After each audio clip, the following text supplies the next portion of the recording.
Welcome, fellow fans of Clash of Clans, to a sad, sad moment in the game Clash of Clans.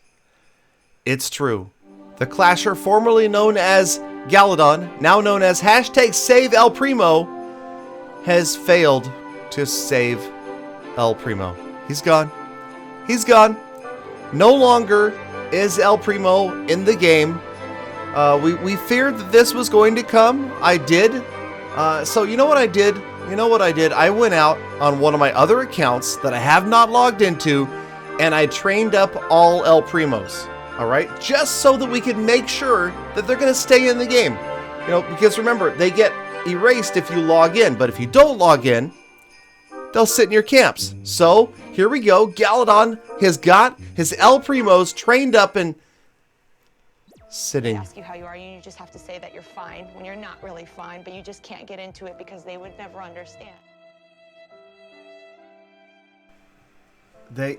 Clash of Clans, Supercell, they have eradicated El Primo from the game. Not only can you no longer train him, but apparently he's gone, baby, gone. So I don't know what to tell you guys. I know there's been forum threads about bringing back El Primo and saving El Primo, and I know a lot of people, hey, at least I still have my Giant Stone Slammer, so I've got that, but I'm sad. I am sad. All right, let's go to this. Okay, yes, I am going to have to sell a whole bunch of my magical items, because you notice here, a bunch of this stuff is full. And we've got way too many of the different things stacked up. We are going to save as many as we can for future updates. Remember that right now, of 300 walls, only 200 walls are allowed to be level 13. So this base is completely maxed out, even though there are a bunch of level 12 walls. Now, in the next update, I would guess, the next update that comes, we will see it go to full level 13 walls. But for right now, you can't. So what we're going to do is we're going to go ahead and max out our wall rings. Now, right now, we're at 15. 15 of 25. And yes, we are actually selling wall rings, which is a terrible thing to do. But I don't have any walls that I can use these wall rings on. So we're just going to sell a bunch of them for 5 gems each. Absolutely ridiculous. And let me tell you, something else. The fact that they want to throw in the shovels in these magic items for clan games, 500 gem shovels, I mean, maybe that's a nice way to say, here's a shovel for a lot less than 500 gems, right? Because you're not going to be able to choose 500 gems instead. I'm sure a lot of players would prefer to do that as well. But okay, so we're just selling down a bunch of our potions until we can go ahead and select all of the clan games rewards. And so we've got to get this down to so we can pick up 3 more of the hero potions. And I believe that, no, we've got to get rid of the power potions. All right, we've got to make space for 3 more power potions. Because obviously we don't want to make space for the shovel because I already have 14 shovels. 14. And look at the power potions sell for more than wall rings. What is this world coming to? All right, so now we get it down. We've made quite a few gems here today, by the way. And now we can finally go through and pick something from every category, including 25 more wall rings. And there you go.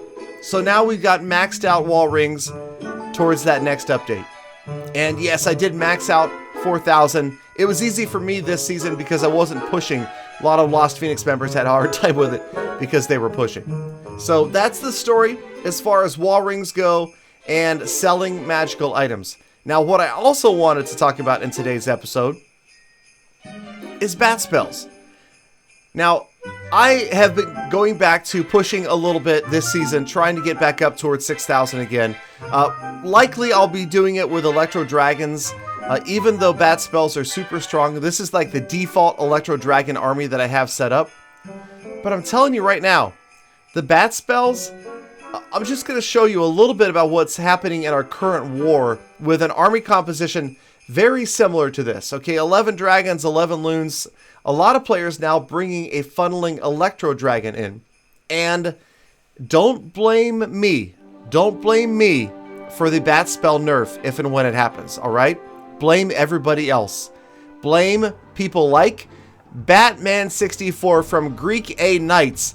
Now, we watched this attack during a live stream, and as we were watching, I predicted that he would drop right about here, because that looks like the ideal spot for the bat spells to go crazy in this area, as long as you freeze that one wizard tower, not that one, the one towards the top, that one. If you freeze that one, then that's where you get great value. Now, Batman went over here after this other Inferno Tower instead, which did kind of surprise me. So we're going to watch this attack, and you'll see what I mean here. He does end up freezing the same wizard tower that I was thinking of, and he does end up getting pretty massive value. So here you go. There's your rage, there's your bat spells.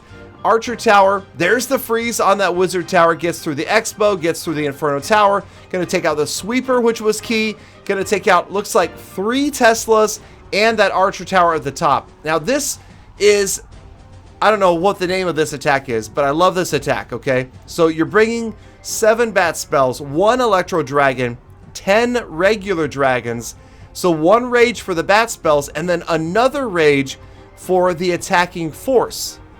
I really love the idea of the 1 funneling Electro Dragon. Also, check out the solo loon. I feel like that was a coconut loon to try to help keep that dragon up.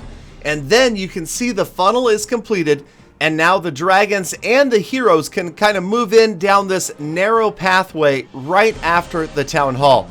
Now, Batman does do a lot more to this raid than just spam a bunch of dragons in.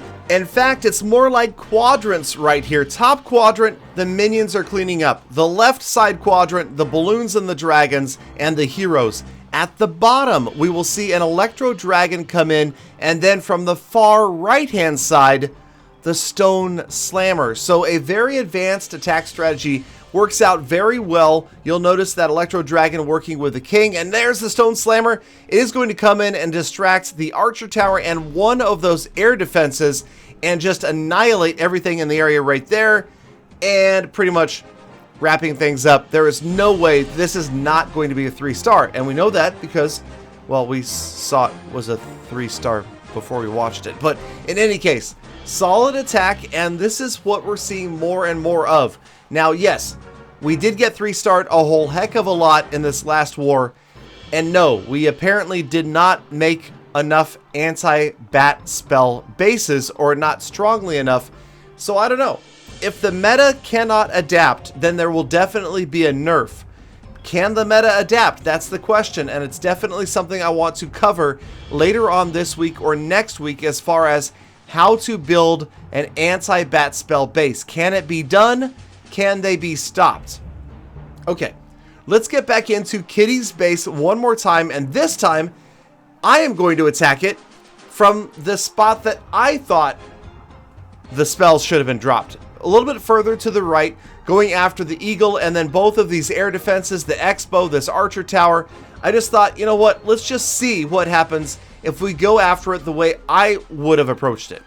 Now also, I'm doing other things slightly differently as well, so watch as the bats finish up right here. I'm going to use the Electro Dragon on this far right corner to complete the funnel. So the Electro Dragon, a couple of minions, they're going to get everything out of the way over in this far right-hand corner. That's going to leave my approach here from the bottom. The heroes and then the dragons and the balloons are going to move in along with the Stone Slammer. Everybody together in concert, moving upward, going to clear out the Archer Queen, that Inferno Tower, and then head after the Town Hall. So does this work as well? Well, we just have to watch and see. The freeze spell, I think that was an okay freeze. Got the Inferno, a couple of defenses as well. The Warden, his ability, obviously, by coming from this direction, you're not going to be able to control if he's going to stay as close to the Town Hall. And here I used his ability really early. I was a little bit worried about getting the Town Hall down, and of course this is going to cost me most of the balloons right there as the Giga Bomb goes off, so the balloons get wiped out. But we've got dragons, we've got a relatively healthy Electro Dragon, and the MVPs are the regular dragons. They do so well against the single target Infernos, just the amount of damage that they put out right there, the attack rate, they easily get that last single target Inferno down, and now you see the huge group of troops on the left-hand side, And my heroes are all still up right there. The queen, in fact, is going to last until the very last structure, which is going to be that expo over by the snowman on the left-hand side. Here they come. Here she comes. And we pick up a 3-star. Now, I know what you're saying. If Galadon can 3, the strat's OP. Can the bases adjust, or are bat spells going to be nerfed? You make the call. Let me know down in the comments what you guys think is going to happen. Again, not up to me. It's up to you guys. And if we can get better at building bases to stop these bat spells, they'll stay the way they are. Otherwise, I do think a nerf is just around the corner. Thank you guys for watching. And don't forget, RIP El Primo. Do not forget El Primo. Have a great day. Get out there. Be kind to other people and kind to animals. I hope to see you all back here again tomorrow for more full attacks.